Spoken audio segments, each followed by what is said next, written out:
Greetings in the name of Jesus, our blessed hope. I am Dave Reagan, Senior Evangelist for Lamb and Lion Ministries, and I am delighted to have with me this week a very special guest by the name of Mark Gabriel. Mark is a former professor of Islamic history at Al-HAZAR University in Cairo, Egypt, the world's premier Islamic university. Welcome to Texas, Mark. Thank you. Thank you very much for inviting me on this program. Well, Mark, is this your first visit to Texas? No, this is actually second visit to Dallas. I see, okay. But I visited Texas, especially Houston, more than once. Did you know that Texans refer to Texas as God's country? This is first time I know that. You know that. Yeah. You know how proud Texans are of Texas, huh? Amen. Okay. Folks, Mark has very graciously agreed to do 2 interviews with us. This week we're going to focus on his remarkable personal story and what it reveals about the nature of Islam.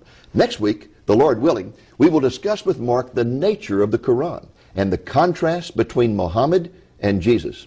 But before I ask Mark my first question, let me point out that he is a very gifted writer. Since he came to this country just a few years ago, he has written several bestsellers. The first one, this one, Islam and Terrorism, is really fantastic. And he has written some others. For example, he has written one, the second one was called Islam and the Jews, and the next one was called Jesus and Muhammad. This is his newest book that has just come out. Later in our program, we'll tell you how you can get a copy of Islam and Terrorism. It is must reading for anyone who wants to understand the war against terrorism in which this nation is engaged.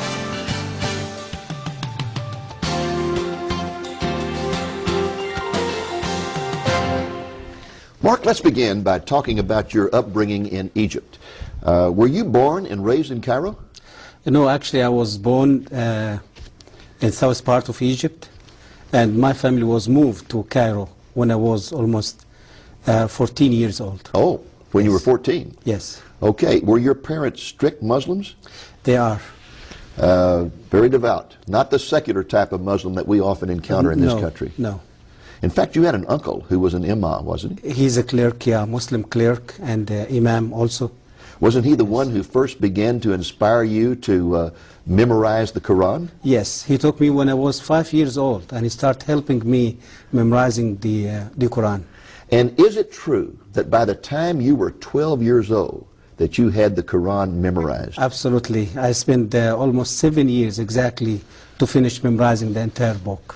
Now, Mark, yes. I have a copy of the Quran that is about that thick, and it's in very small print. Yes. We're talking about quite a lot of material there. Exactly. The size of the Quran actually is exactly like the size of the New Testament. So you had a book, the equivalent of the New Testament in length, memorized by the time you were 12 years old. By heart, absolutely. And you had it memorized in classical Arabic, right? Exactly, because the language of the Quran, it's classic Arabic. It's not dialect Arabic. It's not the Arabic you speak on the streets. No, absolutely not. And probably at the age of 12, you didn't understand all that, did you? No, even when I finished my secondary school, only when I start to really, my high school, I start to recognize the meaning of the verses of the Quran and the teaching of the Quran.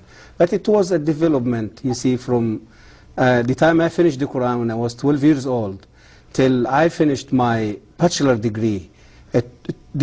From time to time it was a development taking place in understanding the meaning of this book. But when I finished my bachelor degree, I was already have the proper understanding of the meaning of this book. Now, why was it important for you to memorize the Quran as a child? Why did anybody put any importance on that? Is that something important in Islamic society?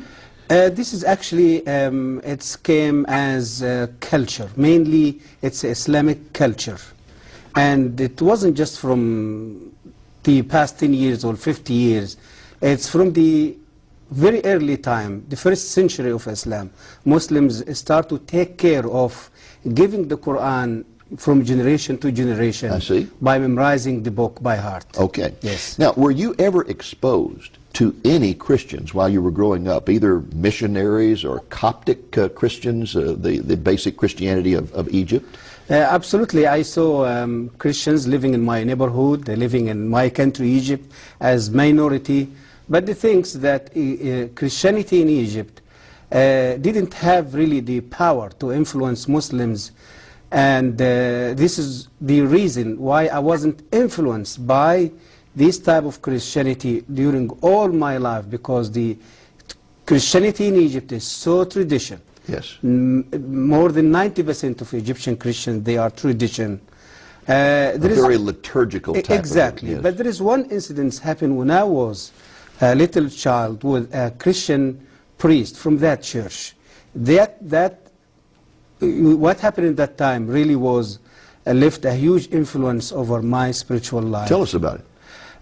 I was really become very upset and very angry, you see, of Christians and the Jews because of the teaching I started to receive every day in my school, especially when I was in my secondary school at Al-HAZAR Islamic Institute. So one day I decided really to fire the Christians, and so I find a Christian priest in that church was using the road outside of my house, going from his place to his monastery every day. So every day I stand in front of my house and I start to just hit him with the stones and with, you see. How old were you at that time? And that time I was 13 years old. And you're throwing stones at a Coptic priest? Absolutely, and I injured his head. I injured him in his head terribly, and they took him to the hospital. But this man, when he get out of the hospital, he just came just to find out what's going on with me, why I'm treating him that way. He found you? Yes, yes. And he know my house, he know my family even. So anyway, this man, he didn't came to revenge or to treat me in the same way, but he came to advise me that there is a fire inside me, and that fire is going to burn me before burning others. Wow. So, and he came to show me, or to tell me that he forgive me. Even I injured him and I caused big injury to him. He just came to show me that he loves me, he forgive me, and he said there is no reason for you to hate me or to treat me that way. That really impressed you, didn't it? Absolutely. This was really influenced my spiritual life even when I grow up and I become one of the best students in my university. Now, you were basically sitting on top of the world as a person who was a professor of Islamic history at Al-Azhar University. You were also a Muslim imam at a mosque in Giza, right? Yes, Giza City, yes. I mean, you had all the prestige in the world, and yet one day you made a comment. I think I had it marked here. It's in your latest book, Jesus and Muhammad. You were a person who questioned things, and you were told at the university, you don't question. You were told that. Exactly. You don't question. And you kept questioning. And one day in a conversation with colleagues, you made this statement: we say the Quran is directly from Allah, but I doubt it. I see in it the thoughts of man and not the words of God. Absolutely. And the moment those words came out of your mouth, you knew your fate was sealed, right? Absolutely. What happened that night? This was happened in a meeting between me and other professors from the university, and they just met with me and they discussed what is going on and what they heard from the student. They was think that I've been under pressure of foreigner influence or Christian influence, or so they just want to find out why I'm doubting Islam, why I'm just so. And I said that this statement to them. And then what happened that night? They become very upset. They kicked me out of the university. They fired me. The university fired me. And in the same day, in evening time, I was kidnapped by Egyptian secret police because they accused me that I converted from Islam. We'll come back in just a moment, and I want you to tell us what happened to you when you were kidnapped by the secret police. Folks, we are going to take a brief break at this point, and when we return, we'll hear the incredible story of what happened to Mark simply because he questioned some aspects of Islam. Now, you were telling us that you were arrested by the secret police of the Egyptian government for simply questioning some of the principles of Islam. What happened to you after that arrest? They put me in the little cell in the headquarters of Egyptian Secret Service in the middle or the center of Cairo. They put me for 3 days with no food, with no water, and in the 4th day they start to interrogate me. They took me to one of the offices maybe it's in the 6th or the 7th floors, and interrogating me during a day. And that 4th day, they start giving me food and water, and because they want to stimulate me and just want to get information that they can. And they find out during the day they cannot just get what they're looking for. And they start interrogating me during the evening time. So the evening time, it was the time of torture. With cigarette, they burned me with cigarette in different places in my body. And you can see here in my hand. They beat me. They put me in cold water.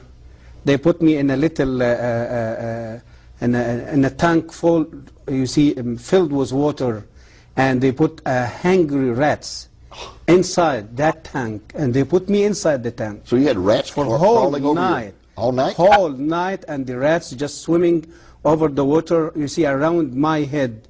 And did the rats bite you? No, no, at all. This is like Daniel in the lion's den. And the next day they took me out, and I was just surprised that I'm still alive, and but I don't know what is the next. So, and after that they put me in a little cell with a vicious, hungry dog. And when they put me in a room and they closed the door, and I sit in the middle of the room, and I was thinking that I'm going to be beaten by the dog. Dog, it will eat me. It will. So, but I was surprised when I found the dog. He just came and sitting in my right hand side. In fact, he licked you on the ear, didn't he? And he licked me in my ears. And they must have thought that you were Satan or something to have such power. They said that. They said that this is the human being or something else. They wasn't really. They believe that there is some spirit or some. So at that point, didn't they decide to just turn you over to some guys in a cell and tell them that you had renounced Islam and let them kill you? Yeah. So this is the understanding that I've been questioned by professors at the university. I've been fired by the university. To them, means this guy, he's just out of Islam now. He's convert now. In fact, they wanted to find out what missionary had converted you, didn't they? Exactly. And you hadn't been converted. Exactly. No, I have no idea about Christianity in that time. Yes. About Christ. I never even discussed Christianity. But automatically in Egypt, when someone decides to leave Islam, yes, they will accuse him automatically that he became under pressure from church or some Christian, and he converted to Christianity. Well, how in the world did you get out of that situation without losing your life? I was crying before the God who was created me in that time. I wasn't know who is. Yes. And after 15 days, my uncle, he was working as the vice president of Egyptian parliament.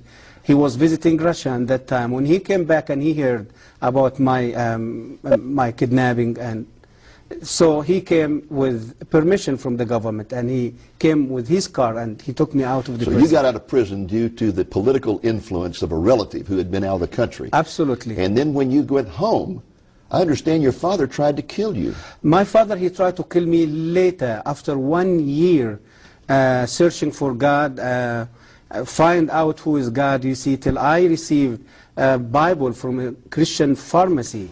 So when I start reading the Bible, I start to find the truth about Christ. After I give my life to the Lord, I lived 1 year, whole year as a secret believer. So when my father heard about my conversion, he shot me with his own gun. He tried to kill me. So you were given a Bible by a Christian pharmacist, and that brought you to the Lord. Yes. And when that happened, your father decided to kill you for the honor of the family, I guess. Because, yeah, he just felt there is a shame going to be over him and all the life, or the family, even the community. And so he shot at you several times and all the bullets missed? No one bullet missed me, about maybe 5, 6 bullets. I understand that your sister finally got your passport, got you out of the country, and where did you go? When my father, he just shot me and tried to kill me, I was running away from his faith, and I went to my sister, and in my sister's house, I put the whole situation in front of the Lord, and the Lord showed me to get out of Egypt in the same evening, same day. My sister helped me. She brought my stuff. And where did you go to when you fled? I fled to South Africa by the road, traveling from Cairo to South Africa for 3 months over the road. And I was the first Egyptian who did overland journey between Cairo and Johannesburg the trip take almost 3 months. Okay, and so then you get to South Africa, and did you meet some Christians there? Yes, in South Africa I met with many Christians, and many churches, they start to hear about my story because the public media in South Africa, they wrote articles and published articles about my story. And Is it true that assassins were sent to South Africa to kill you?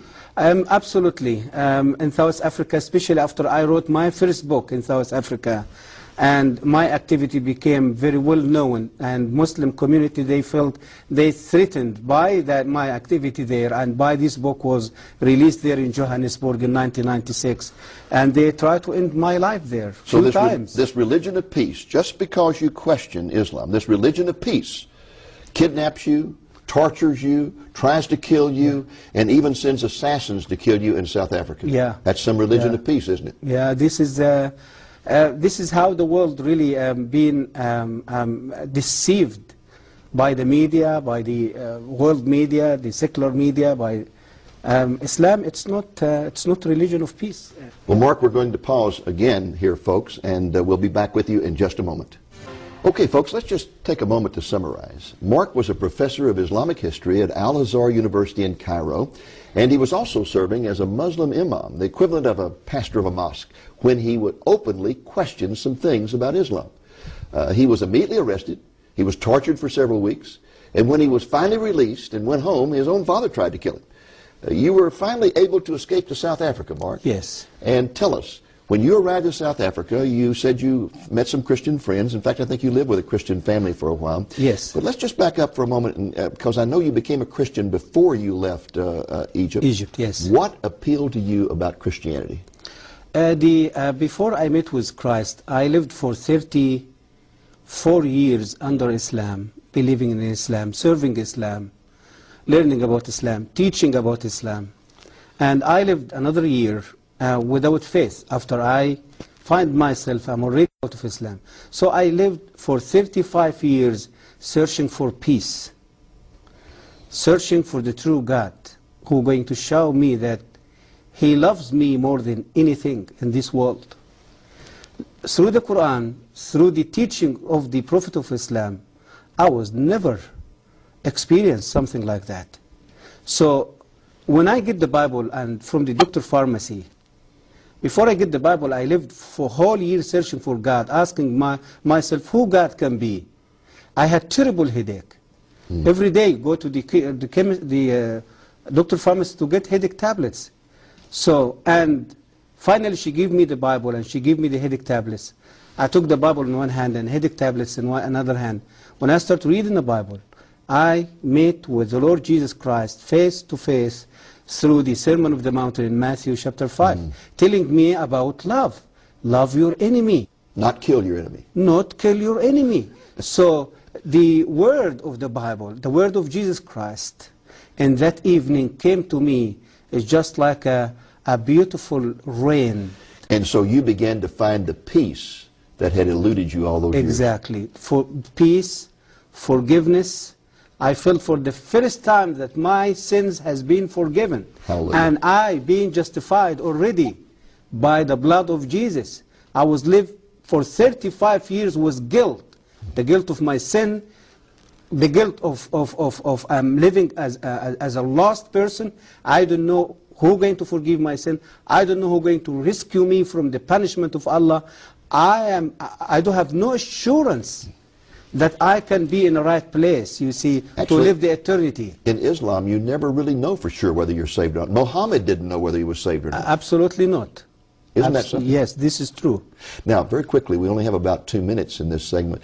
When you finally got to the United States, You were given religious asylum in this country. Yes. And you had a remarkable experience in Washington, D.C. when somebody said that there was a Muslim imam who was going to be speaking at a university. George Mason University. And you went to hear him speak. Yes. And what did you find out about I went there, I shocked. I thought this man, he was a Baptist pastor from Texas. A Baptist pastor from Texas? Yeah, and he converted to Islam. And he now preaching, you see, for Islam in George Mason University, and sharing his testimony. So, and after he finished his speech, he asked if there is anyone who has question to raise his hand. I find my hand was the first hand. So when I stood up, I did ask him, sir, when did you take that decision to leave Christianity to become Muslim? He said, 8 years. I said, oh, this is like myself. And my next question, since you convert to Islam and you left Christianity, did any church or any Christians order to kill you because the Bible said that the penalty of Christian apostasy is death? He said no. Did the FBI persecuted you here or arrested you here or tortured you here because you left Christianity to become a Muslim? He said no. I said to him, sir, I'm a human being like you, and I have the right to take a decision to change my religion or my faith like you. And I was a Muslim like you. I was an imam as you was a pastor. And I took the same decision you took. But the difference between me and you, that I was treated by Islam. I fired from my university. I kidnapped by the secret police. I've been tortured. I lost my family. I lost my country. And the sword of Islam is on my neck wherever I go. Why? Because the Quran said so.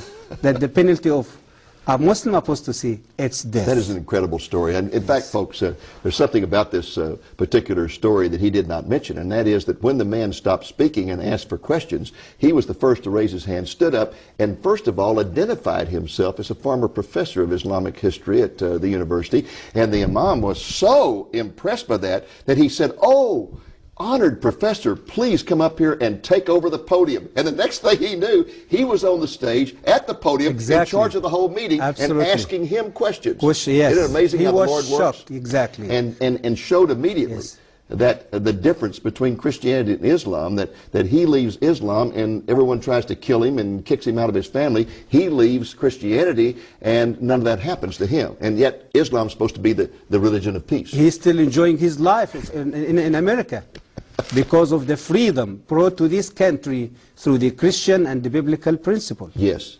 You know, the point that you made a few moments ago about no one in Islam knowing for sure whether they're ever saved or not, unless they die as a martyr. Yes. Then they have the assurance of salvation. Absolutely. But otherwise, there's no assurance. Even, again, Muhammad did not know for sure whether he was saved or not. That's a horrible thing to think you're having to earn your salvation, and no matter how hard you work, you still don't know. Exactly. You still don't know. Exactly. This is true. What a glorious thing it is that to encounter grace. Grace. Absolutely. I was questioning, the doctor pharmacy was giving me the Bible after Muslims, fanatic in Egypt, attacking a Christian church. I was so upset. I was so little baby Christian. I did ask her, why people you can defend your church, you defend your people? What she said to me, Mark, I want to say something to you. Our God, He is not in need for us to defend Him or to kill others to defend Him or to defend His church. Our God, He is strong enough to defend Himself, His name, and His people.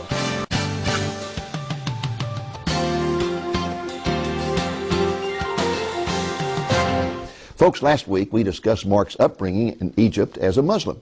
He told us that he grew up in a devout Muslim family and had the entire Quran memorized by the time he was 12 years old. He attended HAZAR University in Cairo, the Harvard of the Arab world, where he graduated second in a class of 6,000. He then became a professor of Islamic history at the university. He also became a Muslim imam at a mosque in Giza, where the pyramids are located. An imam is the equivalent of a Christian pastor. When Mark began to publicly question some aspects of Islam, he was suddenly arrested, tortured, and nearly killed before he was rescued from prison by a politically powerful uncle. When he returned home, he met a Christian pharmacist who gave him a Bible. He started reading the New Testament and encountered Jesus, and he encountered a sense of inner peace, like he had never experienced before. When he revealed that he had become a Christian, his father tried to kill him to save the honor of the family. He finally fled to South Africa, where he was given refuge by a Christian family. Assassins pursued him to South Africa and nearly killed him. He fled to the Congo and finally came to this country, where he was granted religious asylum. He now resides in Florida and travels extensively, telling the truth about the religion of Islam. Mark is also the best-selling author of 3 books published by Charisma Press. They are Islam and Terrorism, Islam and the Jews, and his newest, just published, Jesus and Mohammed.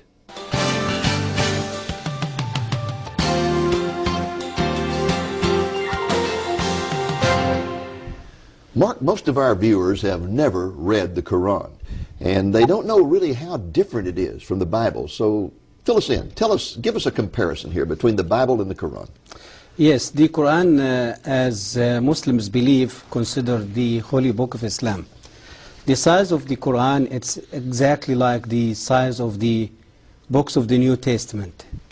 And the book contains 114 chapters. Which are called surahs. Which called in Arabic term, Arabic language, surahs. Okay. Exactly. And the book is considered, as the Muslims believe, the word of Allah, who was revealed directly from Allah to Muhammad through the angel Gabriel. Okay. Now, how does it differ, though? I mean, an average person, let's say an average Christian, has read the Bible, and he's aware that when you start reading the Bible has lots of stories, and it tells this story and that story, and the relationship with God, the nature of God, is taught through stories. But you don't find that in the Quran. No, actually, the Quran it wasn't really organized logically. And when the Quran usually discuss about a specific story, for example, like the story of Abraham, or the story of Joseph, or the story of Moses, you're going to see that these stories, it's in all over the Quran. All over. So you it's have... like somebody shot a shotgun. And exactly. Exactly. And the Quran, even when they translate the Quran into English or another foreign non-Arabic language, they just transfer the meaning of the Quran, you see, to the English or another language. But even even you try to study the Quran, learn about the Quran from the English translation, you're going to miss more than 60% or maybe 70% of the real meaning of the Quran. I find it one of the most difficult books I've ever tried to read in my life because it is so disjointed. It just, there's a sentence here and the next sentence may not have anything to do with that sentence and the one after it may not have anything to do with it. It's like in American literature we have what's called stream of consciousness writing, where the person just writes whatever pops into his mind, and he may be talking about a carnival here and about going to church there and whatever, and it just has no relationship one to the other. It's very difficult to follow. Exactly. Exactly. Now, the Quran is supposed to be the words of Allah. Yes. The Hadith is another book in the Islamic theology. What is the Hadith? The Hadith, it's the word of Muhammad. In other words, the Hadith, it means what Muhammad said and what he did. So it's just what you call it, it's the record of Muhammad. Okay. His life, his activity, his word, his action, his teaching. And the Muslim call it hadith. So one, the Quran, is supposed to be the words of God. Yes. The other are the words of Muhammad. Hadith, it's the word of the Prophet Muhammad. And are they considered to be equal or what? Muslim, they are required to believe in the both books. Okay. Muslim, it's not enough to just believe in the Quran and decline or deny the hadith. According to the Islamic law, if any Muslim going to deny any of the basic teaching of Islam, he will be convert. He will be out of Islam. And hadith, it's one of the most basics, you see, in Islamic faith. Okay. Now, another difference between the Quran and the Bible is that the Bible was written by individuals like Moses or Paul in the New Testament, where they sat down, they wrote letters or they wrote histories or whatever. But Muhammad never did really just sit down and write the Quran or write the Hadith, did he? No. No, he just simply, for example, with the Quran, he was usually in trances and he would make statements and people would write those down. Exactly. And all that was compiled later on after his death, wasn't it? Exactly, yes. And the Hadith is just statements that were compiled by compilers. It might be statements that wives remembered or friends remembered or whatever, and they just kind of put them all together. Exactly. All right. Exactly. Now, in the Quran, there are a lot of contradictions, as well as in the Hadith, a lot of contradictions. Yes. For example, you can find verses in the Quran that talk about loving Jews and Christians. Yes. And treating them with respect. Yes. Then you can find verses that talk about killing them. Exactly. How do you change his mind? A Muslim, they justify this contradiction by Arabic term and Muslim and Islamic principle. They call it naskh. Naskh or nask. This principle means that the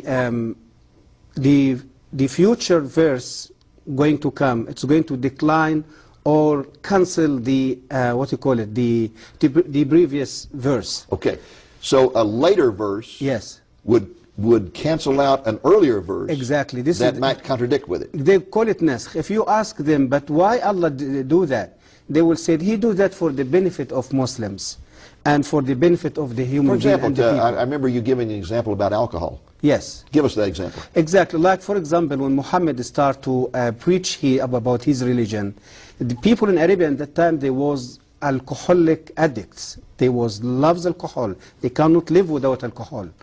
And he finds it's going to be too difficult if he's going to give them a command to stop drinking alcohol and to obey his command. So what he did, he just gave them a halfway command.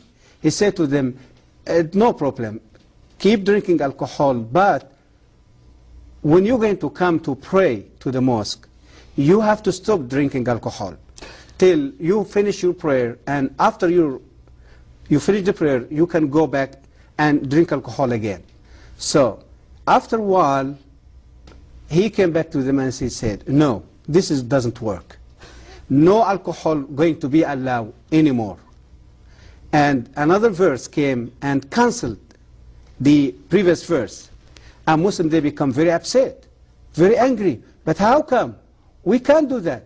And a later verse says, okay, don't worry. Be patient. Believe in Allah. Believe in His Prophet Muhammad.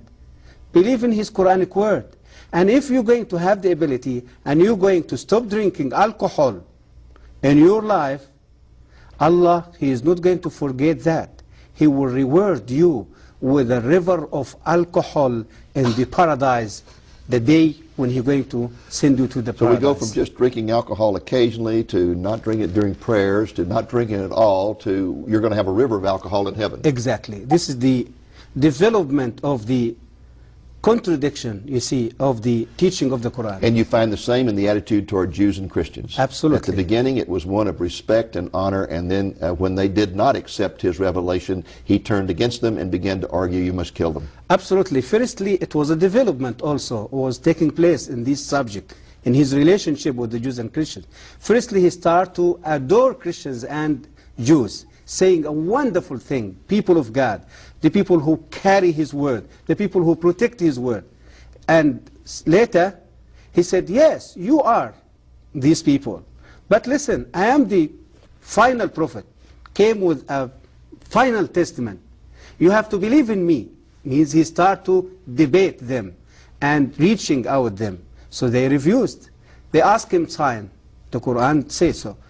Ask Him sign. Give us a sign that we can believe. So, and He cannot give a sign. And he went back to Allah and cried before Allah, help me to perform miracle or to give sign to these people that they can follow me. And Allah became very upset with him and said to him, okay, listen, go back to these Jewish people and these Christian people.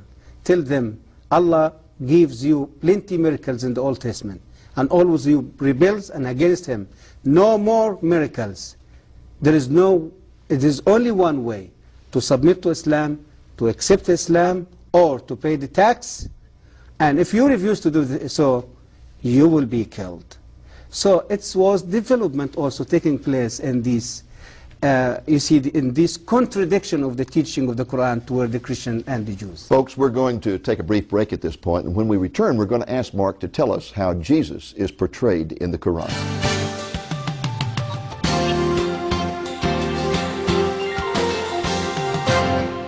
Mark, let's talk a little about the Muslim view of Jesus. I read in the paper recently where a Muslim imam was invited to speak at a large Christian church in the Chicago area. And when he got up to speak, the very first thing he said was, I want you to know that we Muslims love Jesus as much as you Christians do. Was that an accurate statement or not? It's not. Absolutely it's not. And the statement of this man, it's a deceitful statement. Why? Because the image of Jesus Christ in the brain of Muslims, in the Quran, in the Hadith, in the teaching of Muhammad, it's totally different than the biblical Jesus. The Quranic teaching and the Islamic teaching about Jesus, it's Jesus, just he is the son of Mary. He was born from Mary through a miracle performed by Allah. And he cannot be the Son of God, he cannot be God, he wasn't crucified, he wasn't shed his blood. All the biblical view about the identity of Jesus Christ, it's misinterpreted by the Quran and by the Islamic teaching. When this man say a statement like that, he absolutely deceived the Christian congregation and the church as the Muslim Imam after September 11. Yeah, just trying to get them on his side. Exactly. Right? Yeah. Deceive the world through the secular media by telling that Islam it's a peaceful religion. Now, same way. Let me make sure I understand this. They do believe in a miracle birth for Jesus. They do. But the Mary that they identify is really confused, because isn't the Mary, the mother of Jesus, identified in the Quran as Mary, the sister of Moses? Exactly. This is one of the historical mistakes in the Quran. Yeah, exactly. a lot of mistakes about Old Testament, because I get the impression that in his travels, Muhammad probably talked to a lot of Jews, a lot of Christians, got these stories, but got them all mixed up. Historical mistakes, linguistic mistakes. Yes. And as we talk about contradiction of the Quran, yes, we have to talk also about the mistakes, the historical, yes, okay. Now, to get back to Jesus for just a moment, so they view his birth as miraculous in some way or other, yes, although it's from the wrong person. Yes. And then the argument is that he was not God in the flesh, that he was basically just a great prophet, right? Yes, he considered one of the Uli al-Azm min al-Rusul, means the greatest prophets, okay, means Muhammad, Moses, Jesus, Abraham. So they consider him one of the greatest prophets. But Muhammad being the final and greatest of the prophets. He is the greatest and he is the final one. Okay. Now, did you say that they deny the crucifixion? They do crucify the yes. Does the Quran deny the crucifixion? Absolutely. Chapter number 4. Okay. Explain وَمَا قَتَلُوهُ وَمَا صَلَبُوهُ وَلَكِنْ شُبِّهَ لَهُمْ. So Jesus just died? No, he was never died. He was never crucified. When just the Jews tried to crucify him, Allah took him to heaven. Okay. And he's still alive in heaven. Now, do they believe that there will be a second coming of Jesus? They do believe about the second coming of Jesus, yes. Tell us about that. The Islamic view about the second coming of Jesus, totally different than the biblical view.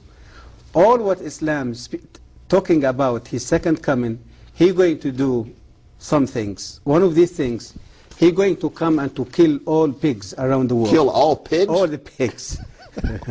Yes. Are you serious? Yes. سَيَقْتُلُ الْخِنْزِيرِ. This is the hadith, the word of Muhammad. Okay. Said so. And he's going to come to break the cross. Any cross.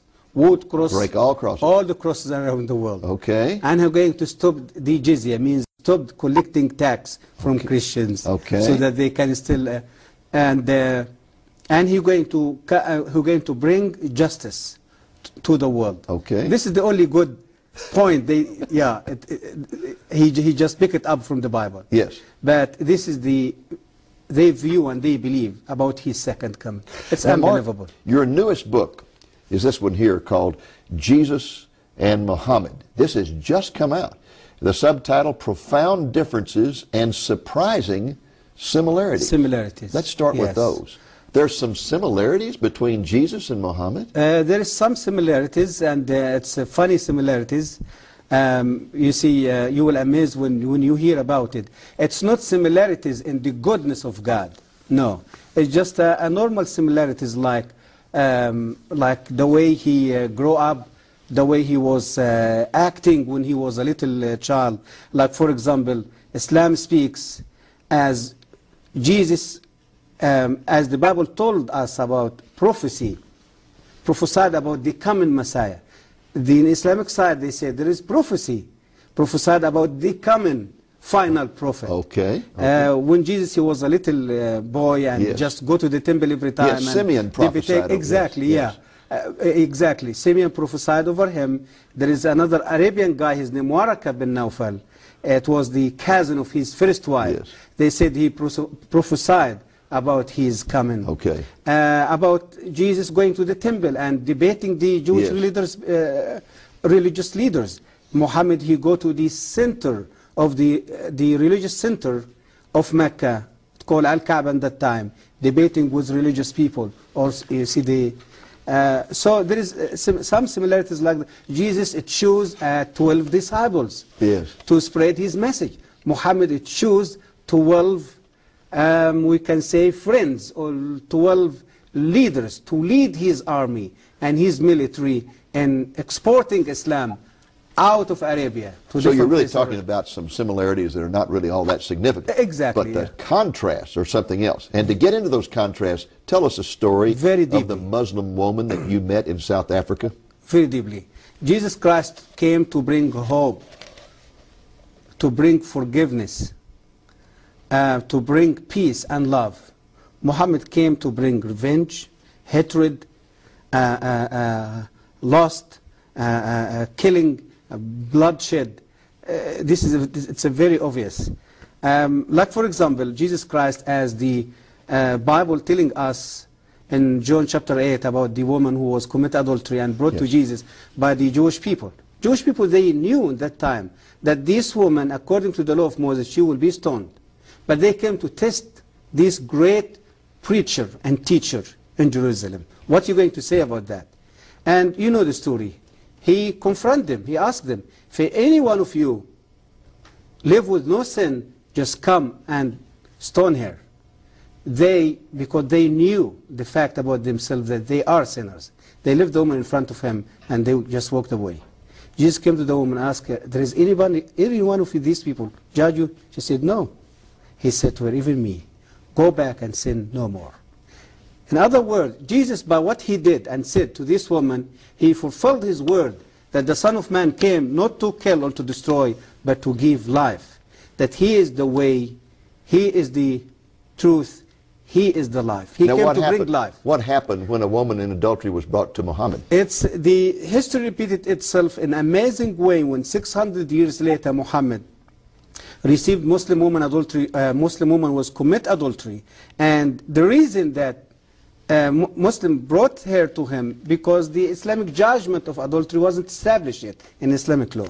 So Muhammad asked the woman, do you really commit adultery? She said, yes, Prophet, and I'm pregnant now.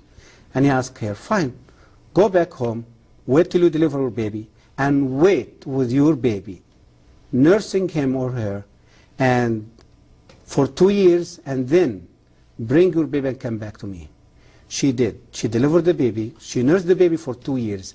And she carried her baby, and she gave the baby a little piece of bread, you see, to eat it, just to show Muhammad that the baby, he can eat now. He is not in need for milk, for nursing anymore. When she came to him, Muhammad took the child from her, commanded his friend to dig a hole in the ground. They put her in a hole. Only her head was above the ground. They stoned her and killed her in front of her baby. Now, folks, let me tell you something very amazing about this. When Mark was in South Africa, he was living with a Christian family, and they invited him to go meet with a Muslim woman they had met who was living in abject poverty. And when he went in there, she was greatly honored when she found out he had been a professor at HAZAR University. Oh, she was so honored. And she began to honor him, and he said, well, you don't understand, I'm not a Christian anymore. I mean a Muslim anymore. I have become a Christian. Then she was astonished and upset, and she asked him why he would leave the Islamic religion, and he told her the story. He told her the story about Jesus and Muhammad. This story he just told you, he told us that story. And the woman began to weep and weep and weep. And he said, why are you sobbing? She said, I am that woman. I am that woman. I am living here in abject poverty because I committed adultery. My family's trying to kill me. I'm hiding out. I want Jesus. I don't want Muhammad. And through the telling of that story, she accepted Jesus. She accepted the Lord Jesus Christ. He delivered her baby. Her baby was baptized in Baptist Church. And we just praising the Lord for that. The whole book, Jesus and Muhammad, that tells stories about amazing parallels between the life of Muhammad and Jesus, where they had similar situations, and shows the difference in the way in which they responded to them. Mark, our time is almost up. We have just about 1 minute. Would you just look directly in the camera and talk to any Muslim who may be watching this program? What would you say to any Muslim? I would like to say to any Muslim man or woman in any place around the world, Islam will not give you peace. Muhammad will never lead you to a right way to connect with God and to experience His love, His forgiveness, His peace. There is only Jesus Christ can give you the peace in your life, can forgive your sin, because He is the Lord of Lords, He is the Prince of Peace, He is the forgiver. He the one came to tell us about the secret of heaven. He is the one came to connect us with the God Father. Muslims, man or woman, please think carefully about your life first, the condition where you live under. Look about the miserable life which Muslims living in any part around the world. Hatred, bloodshed, killing, conflict, terrorist. There is only way for you to get out of this mess is just to accept the Lord Jesus Christ as your Lord and your Savior. And by meeting with Him face to face, you're going to experience the gift which you're going to receive through Him. Your sin will be forgiven, your heart will fill with love, and you're going to experience the forgiveness, and you're going to feel and experience the freedom from sin and from the bondage of Satan. And you're going to find your way to God. And you're going to find you are in the right place. I pray for you and the power of my Lord Jesus Christ, able to reach your heart in the same way He did with me.